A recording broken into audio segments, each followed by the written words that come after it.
माझ्या बोलण्याचा राग आला ना कुणाला त्यानं घरी गेल्यावर नीट झक मारायची, अभंग वाचायचा, पर्येशी गव्हाणा साधन वाच.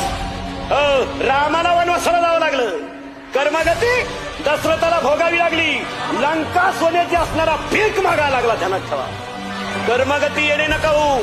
100 पोरं असणारा धृतराष्ट्र असा मेला. अरे रस्त्याच्या कडेला पडणारा भिकारी सुद्धा एवढा वाईट मरणार नाही, एवढा वाईट मृत्यू धृतराष्ट्राचा झाला. 100-50 खाणारे जरा शुद्धीवर राहा. मग तुमची पोरं केंद्रात पहिले काय येईन कधी.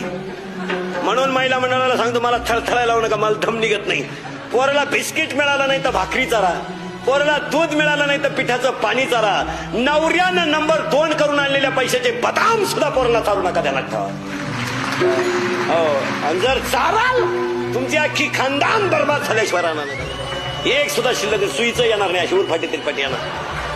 तुम्ही श्रीमंताच्या घरात जा, 4-4 भाज्या आहे, कोण उभ्यानं मुततो, कोण वाकून मुकतो, कोण पुढं कणतो, मग नळीनं संडास काढायची बाली ती संडासच नाही करतो. मोकार रोगी त्याला, एकाला नुसतं मीठ, एकाला काहीच नाही, एकाला नुसतं पाणी, पाण्यातच काही नाही. वाक्य लिहून घ्या, मरेपर्यंत देणार ठेवा. आसुरी संपत्ती कधी सुखानं जगू देत नाही आणि नीतीची लक्ष्मी कधी धोका देत नाही. ध्यानात ठेवा.